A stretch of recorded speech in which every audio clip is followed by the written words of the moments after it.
Okay, so stash reveal muna tayo para sa New Year 2024. Yan, ito yung mga binili natin. Yung iba sa online, karamihan naman sa Bulacan binili. So, unahin natin itong ginawang rack. Yan, may naka-display ng tatlo, example lang. Para nakapan yung lipad ng tatlong fireworks. Para sa mga 16 shot lang to. Pag sabay-sabay silang sinindihan, maganda yung lipad niya. The next, ito naman yung View 10 Wild Beast. Yan, diamond fireworks. Nakapan din to. Next is apat yung Aladdin. So, tatlo lang dapat to eh. Napasobra ng isa. Ito dapat yung tatlo, yung Forge of Element. Sobrang liwanag nito kapag tatlong sabay-sabay. Yan. Then next itong GLK Fireworks Crackling Tile. 500 shots. Isa lang yung nakuha ko, sayang. Then next ito namang Dragon Children of Gaia.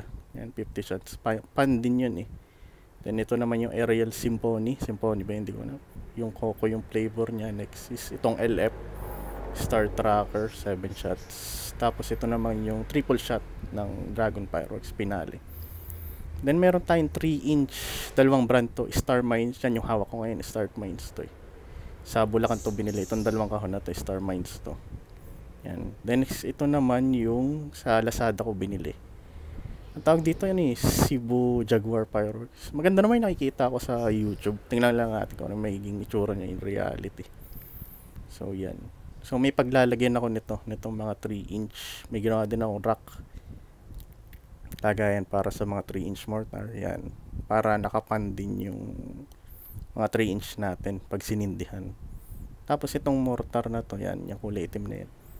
In-order ko lang din to sa Lazada. Ay, sa Shopee pala. Yan.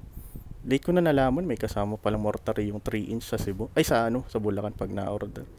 Then ito yung gagamitin natin pang sindi. Yan. Ito yung firing basta yun na yun. So ito yung yung hinahawakan ko na yun, yung connector na gagamitin natin para sa sa pag-trigger ng multiple igniter sa isang button. So yan. Yan yung overall. Yan, kaunti lang naman sila. Hindi naman ganun kadami. Yan, grabe, may miss ko talaga tong mga to pagkatapos ng New Year's Eve. Ang ganda nila tingnan ngayon eh. Hindi ko alam kung makakapagdagdag pa ako eh.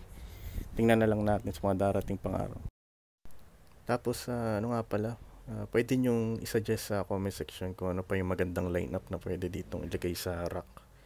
So, tingin ko kasi maganda dito yung LF eh. Yung Wolf Song, yung natunog kapag nalipad. Pero pinakamaganda pa rin siguro talaga yung Forge of Element. Kaso kulang ako ng isa eh.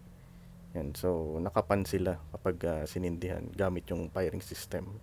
Tapos nakakalas din dapat talaga sila sa mismong kahon nila para mas madali yung wiring ng fuse. So yun lang naman guys. Karamihan sa mga binili ko dito is galing kay Ma'am Rosalie. So tingnan natin kung anong mangyayari dito lalo na yung mga nakarak. Wala na. Yun lang. Thank you.